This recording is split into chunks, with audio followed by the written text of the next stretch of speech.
Most men waste hours trying to figure out how to stay on her mind. They overthink every message, replay conversations, and wonder what they should say next. But the truth is simple. Just 3 words, when said the right way, can make her think about you again and again without you doing anything extra. And no, I'm not talking about the obvious line like, I love you. I'm talking about words that slide quietly under her skin and activate the part of her brain that keeps replaying you like a favorite song she didn't even realize she put on repeat. Here's the real secret most people miss. Women don't obsess over looks or perfection. They obsess over how someone makes them feel. Beauty fades, perfection gets boring, but feeling stays. And if your words make her feel something no one else does, you don't just become interesting, you become unforgettable. That's why these 3 simple words matter so much. I'll share them with you soon. But before that, you need to understand why most men get this completely wrong. Most men believe attraction comes from doing more.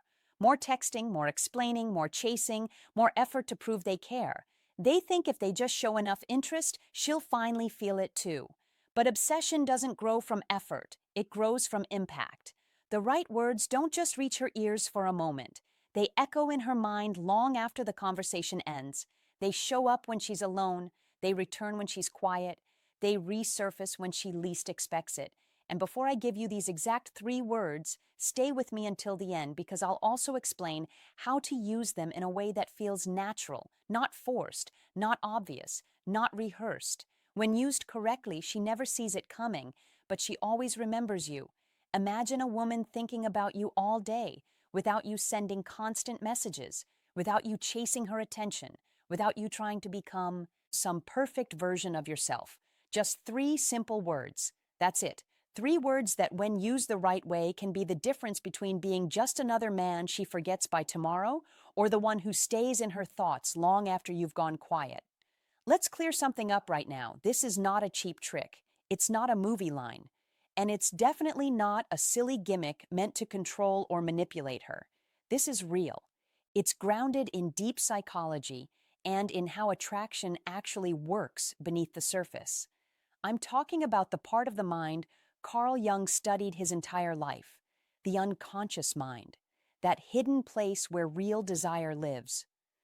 Most people think attraction is logical. They believe it works like a checklist.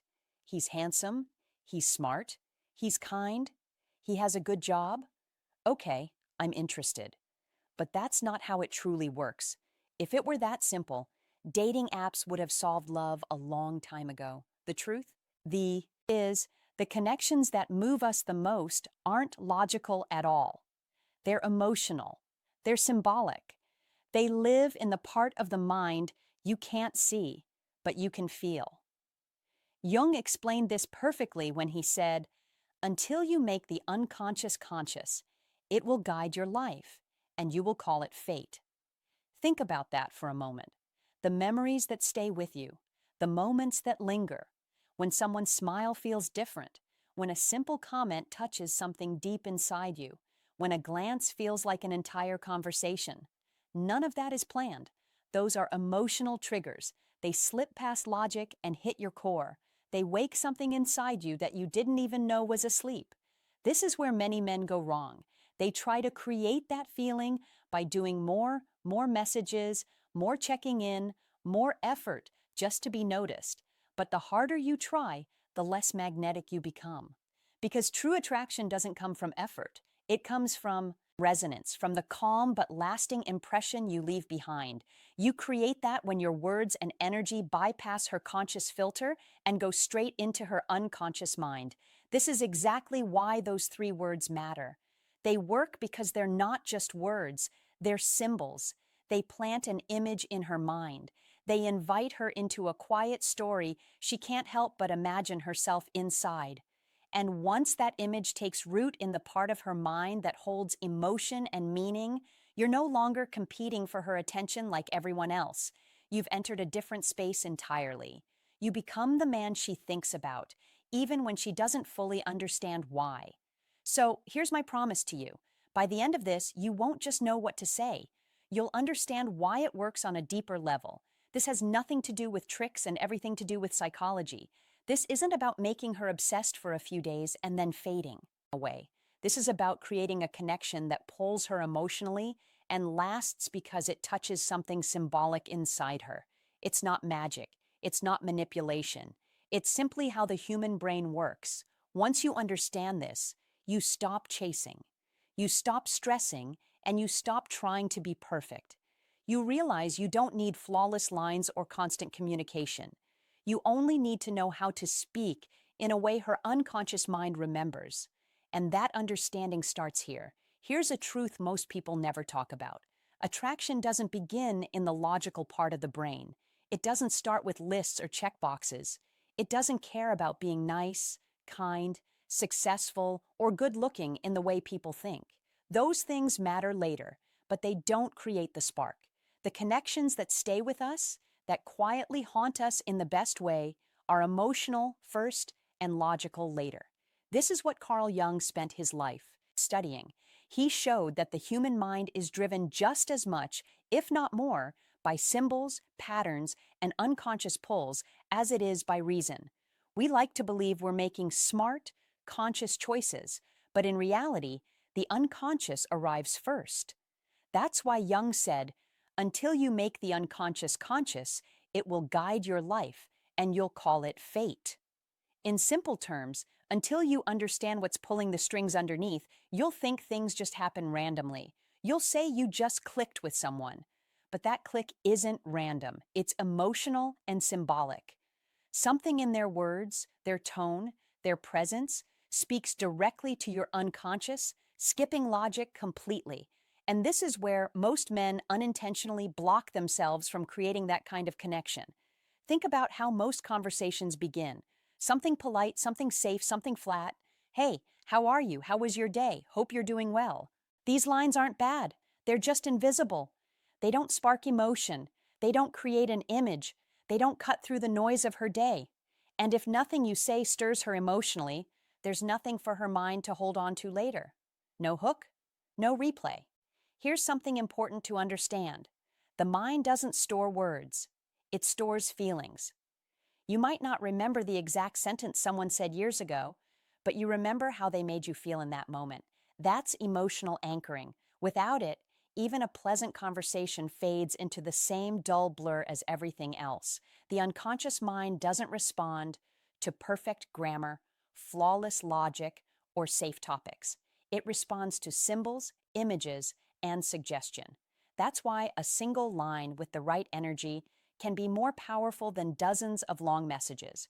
Jung understood that what moves us most is often invisible to the rational mind. When your words carry subtle emotion, they slip past her mental guard. She's no longer replying just to be polite. She's replying because something in what you said touched an emotional thread she didn't even realize existed. And once that happens, you've already stood out. So, if your goal is to leave an impression that lasts, you have to stop leading with empty, emotionless lines. The next time you talk to a woman you like, ask yourself a simple question. Does this create an image? Does it spark curiosity? Does it move an emotion? Or is it just filler? Because filler disappears, emotion stays. The moment you understand that attraction is built in the unconscious, not in polite exchanges, everything changes. You stop trying to impress with perfection. You start aiming for emotional resonance. That's when you move from being just another conversation to being the memory she keeps returning to. Let's be honest, most conversations sound the same. Hey, how are you? How was your day? Hope everything's good. It's kind, it's safe, and it's completely forgettable. Kindness matters. Yes, but when it comes to attraction, safe is often the fastest way to fade into the background. Polite, neutral greetings don't activate the emotional part of the brain. They're placeholders. They don't create a picture. They don't spark feeling. And if you don't give the brain something emotional to hold on to, there's nothing to anchor the memory. Most people don't realize this, but the mind isn't like a recorder saving every word. It's more like an artist. It sketches moments that feel meaningful and blurs everything else into the background. You forget exact words, but you remember the feeling, the laugh, the curiosity, the warmth. That's how emotional anchoring works. When you open with, "Hey, how are you?" her mind files it next to hundreds of similar messages she's already seen. It doesn't stand out, so it doesn't get replayed. And if you don't stand out early, you're already forgettable. Think about scent for a moment. Have you ever smelled a perfume or cologne and suddenly remembered someone from years ago?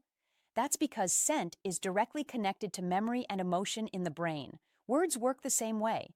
When they carry feeling, they connect to emotion, and emotion is what gets stored. So the issue isn't that you reached out, it's how you did it. You spoke without meaning, without image, without emotional weight. You didn't light up the emotional wiring. You didn't create a moment she could feel. And without that, there's nothing for her mind to return to later. And this is where everything starts to shift. Because once you understand this, you realize attraction isn't about chasing attention. It's about creating moments that quietly stay, moments that feel small on the surface, but deep underneath, moments that her unconscious keeps revisiting without her trying to. Wired to notice change. Anything that breaks a normal pattern, anything that interrupts the automatic rhythm of daily life, gets marked by the brain as important. This wiring comes from survival. Thousands of years ago, noticing something different could mean the difference between finding food or becoming food. The brain learned very early that difference equals attention. Today, that same wiring still exists, just applied in a new way. Instead of predators or shelter, it notices people. It notices energy. It notices presence. So, when you open with something that makes her pause, something that pulls her out of her routine scrolling or distracted state, you are activating that novelty switch. You are waking up a part of her mind that most interactions never touch. And if what you say doesn't just break her pattern, but also stirs curiosity or emotion, now you've created something stronger. You've created a double anchor. She's not just noticing you in that moment. Her brain is also tagging you as someone worth thinking about again later. That's where attraction quietly begins to grow. But here's the warning most men miss.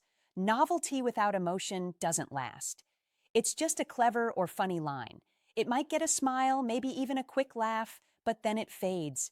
It disappears the same way hundreds of other messages disappear. You need both.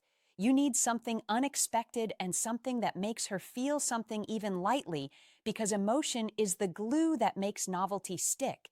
That's why there is such a big difference between saying something generic like "How are you?" and saying something playful, charged, or slightly mysterious.